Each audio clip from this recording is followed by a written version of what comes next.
Ils étaient arrivés au bout du chemin. De retour au village, Madame Chouari les attendait. Bravo! Vous avez réussi. Vous avez prouvé qu'ensemble, vous pouvez surmonter les obstacles et découvrir la véritable valeur du trésor, l'amour et la confiance. Entour et Entoura échangèrent un sourire complice. Ils savaient que le véritable trésor qu'ils avaient trouvé n'était pas l'or, mais l'unité et la complicité qui les unissaient. À partir de ce jour, plus rien ne pourrait briser leur lien. Après plusieurs semaines à se promener ensemble, à discuter de tout et de rien, Entoura commençait à remarquer quelque chose de curieux chez Entour. Dès qu'elle s'approchait trop près, il devenait tout rouge et cherchait une excuse pour s'éloigner. Entour, tu es bizarre, dit-elle en inclinant la tête. Moi, pas du tout, bafouilla-t-il, les oreilles frémissantes. Un matin, alors qu'il se promenait près d'un champ de fleurs sauvages, Entoura eut une idée. Elle s'arrêta brusquement et déclara. Il y a une coccinelle sur mon nez. Tu peux la faire partir. Entour, méfiant, s'approcha lentement. Il plissa les yeux, cherchant la petite bête imaginaire. À ce moment-là, Entoura en profita pour lui faire un bisou rapide sur la joue et recula en riant. Et, protesta-t-il en rougissant encore plus.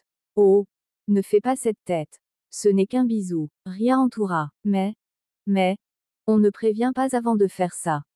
Balbutia-t-il. Pas toujours, répondit-elle malicieusement. Entoura adorait taquiner Entour. Il était si réservé et maladroit, ce qui le rendait encore plus amusant à embêter. Un jour, alors qu'il se reposait sous un grand olivier, Entoura posa sa tête sur l'épaule de Entour, qui devint raide comme un bâton. Tu sais, tu devrais te détendre un peu, murmura-t-elle. Elle commença alors à lui gratouiller doucement derrière les oreilles, un geste innocent, mais qui eut un effet immédiat. Ah Entoura, arrête, ça chatouille, protesta-t-il en gigotant. Mais Entoura, amusé, continua de le caresser, surtout en voyant que ses oreilles se mettaient à frémir malgré lui.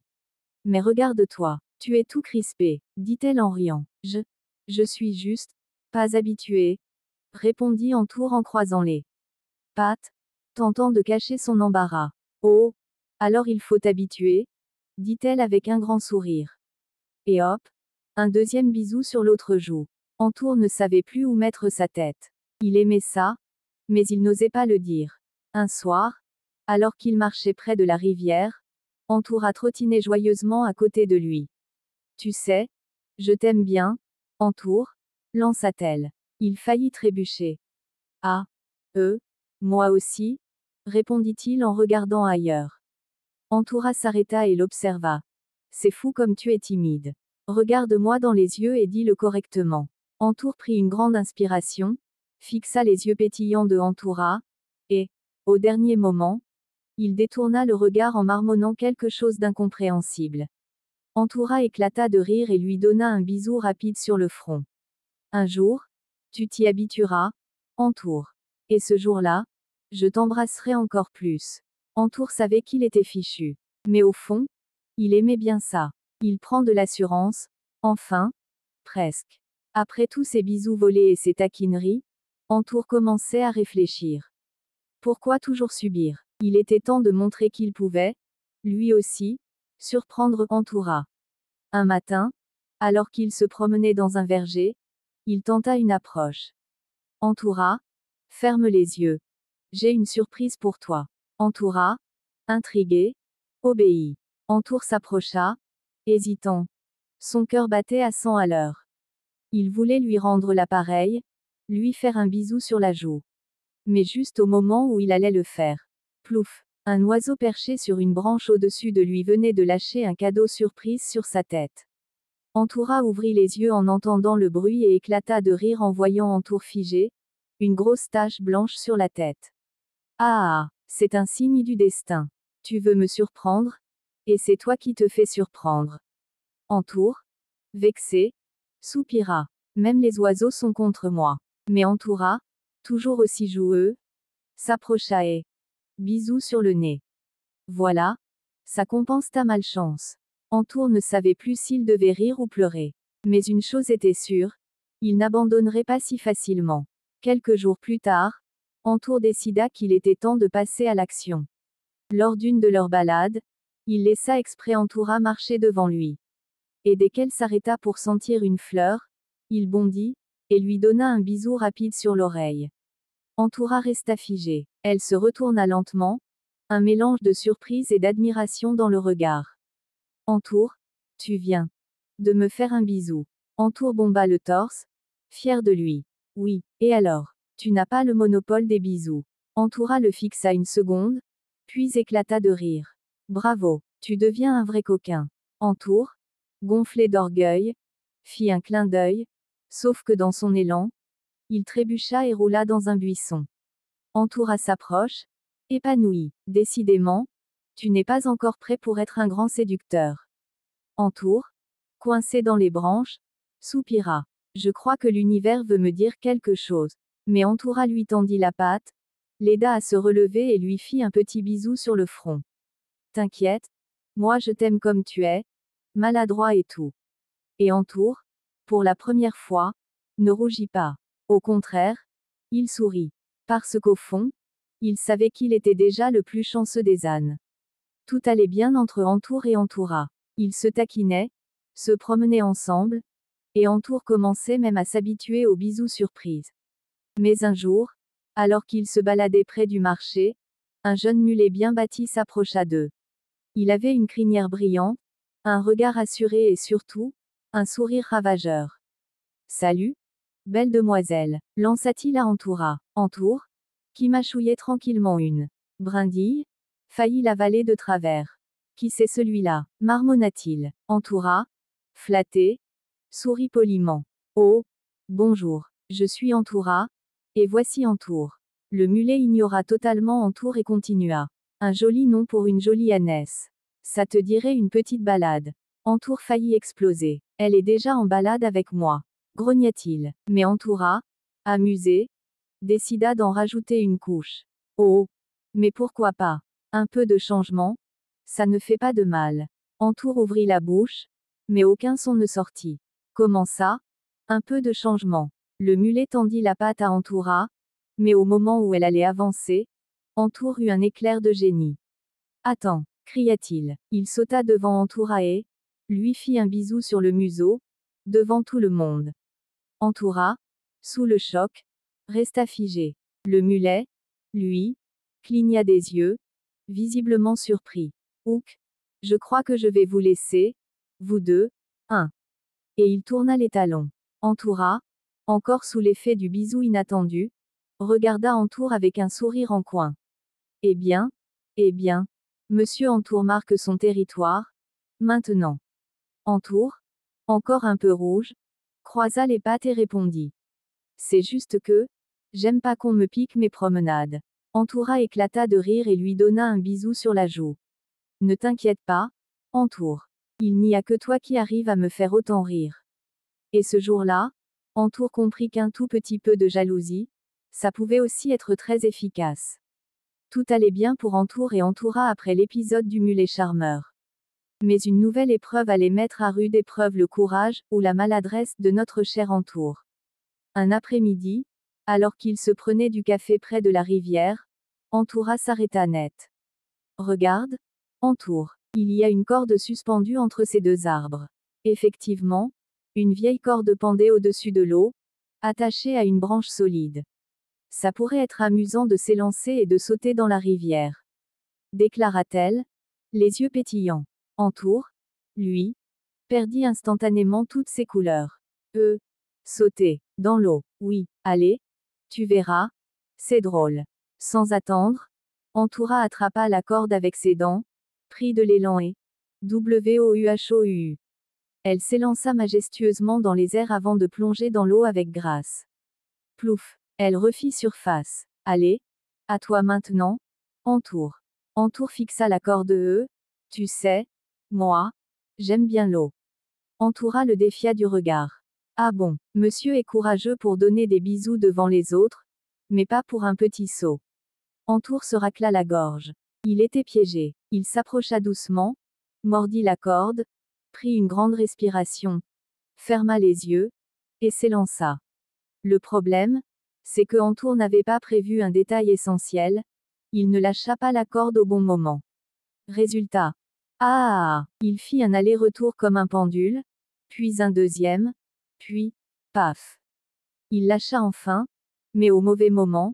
Il atterrit directement sur le dos d'un canard qui passait tranquillement par là. Coin coin, entoura, sous l'eau, éclata de rire en voyant la scène. Chantour. Tu fais du surf sur un canard. Le pauvre entour, paniqué, essayait de retrouver l'équilibre. Au secours, je ne suis pas prêt pour ce genre de sport. Finalement, le canard en eut assez et donna un coup de bec sur le derrière de Entour, qui tomba enfin dans l'eau. Plouf! Lorsqu'il refit surface, tremblant, Entoura n'en pouvait plus de rire. Alors? C'était comment?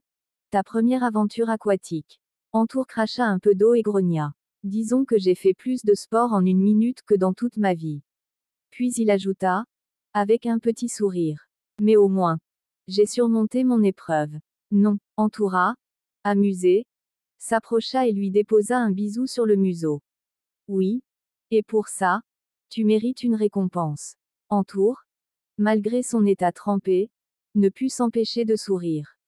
Il n'avait peut-être pas sauté avec élégance, mais il avait réussi à impressionner Entoura. Et ça, c'était bien plus important qu'un saut parfait. Après l'épisode du saut et du surf involontaire sur canard, Entour et Entoura décidèrent de rentrer tranquillement à la ferme.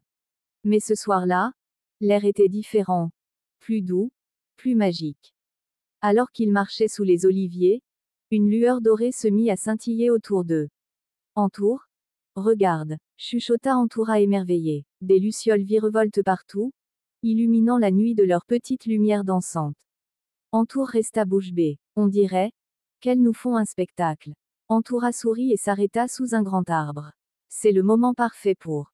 Avant qu'elle ne termine sa phrase, une luciole se posa délicatement sur le museau de Entour. Il la fixa, immobile, puis éternua. Atchoum! La luciole s'envola et Entoura éclata de rire. Romantique, mais toujours aussi maladroit. Entour, un peu gêné, tenta de se reprendre. Écoute, Entoura. Il baissa un peu les yeux, hésitant. Je suis pas un âne parfait, je trébuche, je tombe, et même les oiseaux me font des blagues. Entoura s'approcha doucement. C'est vrai. Entour la regarda, surpris. Mais, c'est pour ça que je t'aime bien. Elle posa sa tête contre la sienne et ajouta en chuchotant, tu es unique, Entour. Et c'est ce que je préfère chez toi. Entour sentit son cœur battre à tout rompre. Il ne savait plus quoi dire. Alors il ne dit rien, et pour une fois, c'est lui qui s'avança doucement et fit un bisou sur la joue de Entoura. Elle sourit, un peu surprise, puis posa doucement sa tête contre son cou. Les lucioles continuaient de danser autour d'eux, comme si elles célébraient cet instant magique. Cette nuit-là, Entour n'avait plus peur de rien. Parce qu'il venait de comprendre une chose essentielle. Il n'avait pas besoin d'être parfait, il lui suffisait juste d'être lui-même. Alors que Entour et Entoura profitaient encore de leur moment magique sous les lucioles, un bruit étrange vint briser l'ambiance. Un puissant bruit de sabots dans la terre résonna derrière eux. Qui ose troubler cette nuit romantique? Grogna Entour en se retournant. Et là, son cœur faillit s'arrêter. Chapitre 3. Devant lui se tenait un immense âne gris musclé, avec une crinière soignée et un regard perçant. Il portait un collier en cuir brillant, avec une médaille gravée. Champion du souk 3 années de suite. Bonsoir, belle demoiselle, lança l'inconnu avec un sourire éclatant. Entour faillit s'étrangler de jalousie. Et toi? Tu es qui? Au juste, lança-t-il d'un ton sec. L'âne musclé bomba le torse. Je suis Bariche, le plus rapide, le plus fort et. Il fit un clin d'œil à Entoura, le plus charmant de tout le village. Entour sentit une montée de panique. Il jeta un regard à Entoura, qui, il fallait l'admettre, semblait légèrement impressionné. Bariche s'approcha encore. Dites-moi, mademoiselle, ça vous dirait une balade sous la pleine lune, avec un vrai champion? Entour se raidit. Un vrai champion. Et lui alors? Un âne de 3e zone. Entoura, amusé, observa Entour. Je ne sais pas, dit-elle, malicieux. Entour sentit la crise arriver. Pas question de perdre Entoura. Alors, dans un élan de pure folie, il se redressa et déclara. Très bien, Bariche. Si tu veux vraiment l'impressionner, Alors, je te défie. Barish arqua un sourcil. Un défi. Toi, oui. Entour chercha vite une idée. Une course. Jusqu'au vieux caroubier du champ d'olivier. Barish éclata de rire. Facile. Tu veux perdre en beauté devant ta dulcinée. D'accord. Entoura croisa les pattes et observa la scène. Amusé. Très bien. Messieurs, que le meilleur gagne. Et ainsi, le destin de Entour bascula. Il allait devoir affronter l'âne le plus rapide du village. Avec ses petites jambes pas si rapides que ça. Va-t-il gagner ou va-t-on jouer la carte de l'astuce pour lui? Le vent soufflait légèrement. Les lucioles s'étaient écartées et tout le monde retenait son souffle. Entour et Barish étaient côte à côte, prêts à s'élancer vers le vieux caroubier au bout du champ. Entoura, toujours aussi malicieux, joua le rôle de l'arbitre. Prêt, Entour sentit son cœur cogner. Il jeta un coup d'œil à Barish qui, lui, semblait totalement détendu, comme si la victoire était déjà acquise. À vos marques. Entour réfléchit à toute vitesse. Si je cours normalement, je perds à coup sûr. Je dois ruser. Partez. BAAM. Barish s'élança comme une fusée, soulevant un nuage de poussière. Mais Entour, il ne bougea pas d'un sabot. Entoura cligna des yeux, surprise. Entour. Le pauvre âne avait un air concentré. Il observait Barish foncer droit devant. Et c'est là qu'il mit son plan en action. Plutôt que de courir bêtement derrière, il bifurqua immédiatement à droite et prit un raccourci à travers le verger. Quoi? S'écria Entoura. Barish, lui, trop concentré à foncer droit devant, ne s'aperçut de rien. Entour sauta un petit ruisseau, zigzaga entre les oliviers, se glissa sous une charrette abandonnée et paf! Il arriva le premier au vieux caroubier, essoufflé mais triomphant. Oui, hurla-t-il en secouant les oreilles. Quelques secondes plus tard, Barish arriva en galopant comme un forcené. Il vit Entour sous l'arbre, et manqua de s'étouffer. C'est impossible. Entoura, qui avait suivi toute la scène, explosa de rire. Oh, Barish, on dirait que tu as oublié une chose essentielle.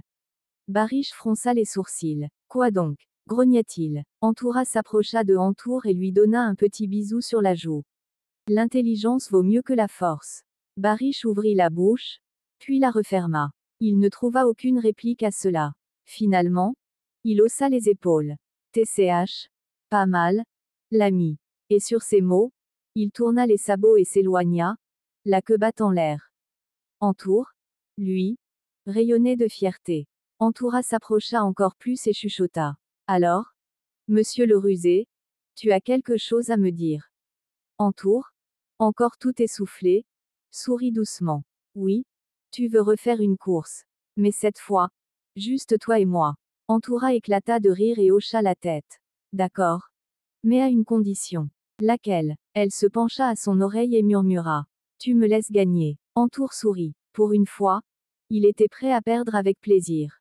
Après la course, alors que Barish était déjà loin et que le calme revenait sur la ferme, Entour et Entoura restèrent seuls sous le vieux caroubier. L'air était doux, la lune pleine éclairait les champs d'oliviers d'une lumière argentée. Alors, monsieur le grand champion, fatigué, taquina Entoura. Entour sourit et s'étira. Un peu, mais je crois que je pourrais marcher encore un peu. Entoura s'approcha, posa doucement sa tête contre son cou et murmura. Alors viens. Marchons ensemble. Ils avancèrent lentement à travers le verger, leurs pas en parfaite harmonie. Le silence de la nuit était seulement troublé par le chant lointain des grillons et le bruissement des feuilles sous le vent. Entour, un peu timide, jeta un regard à Entoura. Elle était magnifique sous cette lumière, ses yeux brillaient comme deux étoiles. Tu sais, dit-il doucement, je crois que je n'ai jamais passé une soirée aussi belle. Entoura tourna la tête vers lui avec un sourire tendre. Moi non plus. Un instant, ils restèrent immobiles, juste à se regarder. Puis, dans un geste tout naturel, Entoura frotta tendrement son museau contre celui de Entour. Un frisson doux parcourut l'échine de Entour. Entoura, oui, il hésita, puis, plutôt que de parler, il ferma doucement les yeux et laissa faire ce moment. Les étoiles brillaient au-dessus d'eux, et cette nuit-là, plus rien d'autre ne comptait. Entour n'avait plus peur, plus de doute. Juste elle et lui, sous la lune. Après leur balade nocturne, Entour et Entoura avaient fini par s'endormir l'un contre l'autre sous le vieux caroubier. Les premières lueurs de l'aube teintèrent le ciel d'orange et de rose, baignant la ferme dans une lumière tendre. Entour fut le premier à ouvrir les yeux. Et quelle vision! Entoura dormait paisiblement, la tête posée contre lui, son souffle chaud effleurant son cou. Il sourit doucement. Elle est si belle, pensa-t-il. Ne voulant pas la réveiller, il resta immobile, appréciant simplement ce moment parfait. Mais au bout de quelques minutes, Entoura remua légèrement, puis ouvrit lentement les yeux. Elle cligna des paupières, un peu surpris, puis réalisa où elle était. Oh! On s'est endormi ici, murmura-t-elle d'une voix encore endormie. Entour hocha la tête, un sourire tendre aux lèvres. Et je crois que c'est la plus belle nuit que j'ai passée. Entoura le fixa un instant, avant de sourire à son tour. Puis, dans un geste spontané, elle posa un doux baiser sur sa joue. Entour sentit son cœur s'emballer. Entoura, bégaya-t-il. Oui, répondit-elle en battant doucement des cils. Il hésita un instant, puis dans un élan de courage, il posa son museau contre le sien, le temps d'une tendre caresse. Entoura ne bougea pas, bien au contraire, elle ferma les yeux, savourant cet instant. Puis, elle rit doucement. Tu vois, tu deviens de moins en moins timide. Entour haussa un sourcil, faussement vexé. Et si je préfère être timide? Entoura éclata de rire. Alors je continuerai à t'apprivoiser, doucement. Et sur ces mots, elle lui lança un regard malicieux avant de se lever et de s'étirer langoureusement. Entour, lui, resta un instant figé, encore perdu dans la magie du moment. Puis il se leva à son tour, prêt pour une nouvelle journée, une nouvelle aventure, et surtout, un nouveau moment tendre avec elle. Entour et Entoura avancèrent prudemment vers la maison familiale. Entoura avait le cœur qui battait la chamade. Elle savait ce qui l'attendait, et ce n'était pas joli. Dès qu'ils franchirent l'entrée, un hurlement retentit. Chantoura. C'était sa mère, Madame Antifa, qui fonçait vers elle, l'air paniqué. Où étais-tu, ma fille? Tu sais l'heure qu'il est. Avant même qu'elle ne puisse répondre, un bruit sourd résonna derrière. Quoi? C'était monsieur Antif, le père de Entoura, qui arriva à grands pas, son regard noir fixé sur Entour. Toi, gronda-t-il, qu'as-tu fait de ma fille? Entour s'en mêla les sabots et manqua de tomber. Je peux tout expliquer. Mais avant qu'il ne puisse sortir son excuse préparée, Entoura fondit en larmes et se jeta dans les bras de sa mère. Maman? C'était horrible. Madame Antifa, affolée, caressa sa tête. Oh mon bébé, qu'est-ce qui s'est passé? Entour, il a mangé trop de caroube. Sanglota-t-elle. Quoi? Oui, il a eu une grosse indigestion. Il était mal, très mal. Je ne pouvais pas le laisser seul, je suis restée toute la nuit à le surveiller. Antif croisa les bras, méfiant. Vraiment. Entour, qui jouait son rôle à fond, posa une patte sur son ventre et gémit. Aïe, j'ai encore mal. Et tu n'as pas pensé à envoyer quelqu'un nous prévenir? Entoura baissa la tête. C'était la nuit. Et j'avais peur de partir et de le laisser tout seul. Antif souffla bruyamment. Bon, admettons. Mais il n'avait pas l'air convaincu. Entoura, toujours accroché à sa mère, en profita pour chuchoter discrètement à Entour. Va acheter un chouari pour mon père et des caches-sabots pour ma mère. Ça les calmera et on sera pardonné. Entour ouvrit de grands yeux. Mais chut, vite, avant que mon père ne change d'avis. Il comprit que c'était sa seule porte de sortie. D'un pas rapide, il fila discrètement en direction du marché, priant pour que les cadeaux suffisent à amadouer son futur beau-père. Restait à voir s'il reviendrait à temps. Quand Entour revint, le cœur battant, il trouva monsieur Antif et madame Antifa toujours en train de sermonner Entoura. Tu vois ce que tu nous fais subir. Toute une nuit sans nouvelles. J'ai failli appeler la gendarmerie des ânes. Tenez monsieur Antif, les oreilles plaquées en arrière. Madame Antifa, elle, hochait la tête, les sabots croisés. C'est alors que Entour fit une entrée triomphale, légèrement essoufflée, portant le précieux chouari sur son dos. Antif, Madame Antifa, pour me faire pardonner, j'ai pensé à vous. Il s'agenouilla doucement et laissa glisser le chouari, Un magnifique double sac en vannerie finement tressé, idéal pour transporter des provisions avec élégance. M. Antif haussa un sourcil, intrigué. Oh, c'est un chouari de qualité, fabriqué à Marrakech, murmura-t-il, en passant une patte dessus avec un air appréciateur. Puis Entour se tourna vers Madame Antifa et lui tendit une boîte contenant des caches-sabots en caoutchouc souple, brodés à la main. Et pour vous, Madame? Parce que vous avez sûrement eu une nuit agitée à cause de notre bêtise.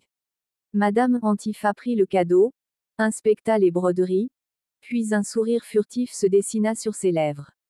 Oh, ils sont magnifiques. Entoura lui lança un regard complice. Pendant ce temps, Monsieur Antif s'était déjà mis à ajuster le chouari sur son dos. Parfait pour mes courses au souk, et même pour voyager. Marmonna-t-il, soudainement de bonne humeur. Puis il fixa Entour avec un air plus sérieux. Bon, écoute-moi bien, jeune âne. Entour se figea. Oui, Antif plissa les yeux. La prochaine fois que tu veux passer du temps avec ma fille, tu préviens. Entour hocha la tête frénétiquement. Oui, oui, promis. Antif tapota alors son épaule, un léger sourire au coin des lèvres. T'es pas si mauvais, finalement. Entour faillit s'évanouir de soulagement. Madame Antifa, elle, glissa ses nouveaux cache-sabots et déclara. Bon, tout est bien qui finit bien, mais ne recommencez pas. Entoura et Entour échangèrent un regard soulagé. Ils venaient d'éviter la catastrophe de justesse. Entour trottait joyeusement vers chez lui, gonflé de fierté après avoir survécu à l'interrogatoire de Monsieur Antif et Madame Antifa. Dès qu'il franchit la porte, il trouva ses parents, Monsieur et Madame Erkila, en pleine sieste. Maman, papa, j'ai une grande nouvelle, cria-t-il, réveillant tout le quartier.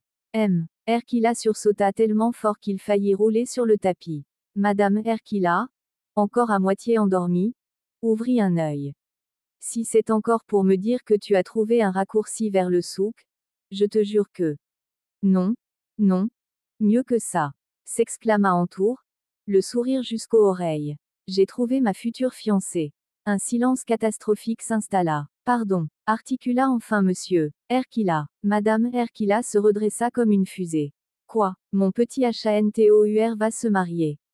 Elle bondit sur lui, le serrant si fort dans ses sabots qu'il faillit mourir étouffé. Maman, lâche-moi. Je ne suis pas un oreiller. Mais mon fils va devenir un vrai âne de famille, s'exclama-t-elle en l'embrassant partout sur le visage. Attendez, attendez, intervint Monsieur Erkila en fronçant les sourcils. C'est qui cette ânesse? Elle vient d'où? Qui sont ses parents? Elle s'appelle Entoura et ses parents s'appellent Monsieur Antif et Madame Antifa. Erkila plissa les yeux. Antif. Ce nom me dit quelque chose. Madame Erkila, elle, tapait déjà dans ses sabots. Bon, ça y est. On va organiser un buffet chez nous pour les recevoir. C'est ce que je voulais vous demander, dit Entour, ravi. Erkila secoua la tête. Bon, mais je préviens tout de suite.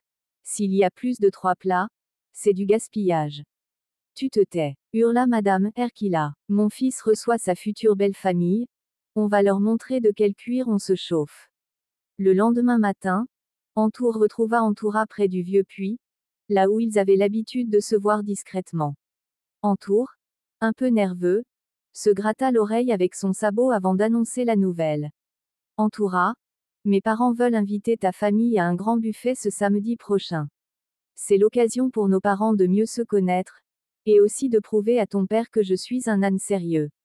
Entoura, encore soucieuse après les événements de la veille, fronça les sourcils. Tu crois vraiment que mon père va accepter aussi facilement après tout ce qui s'est passé?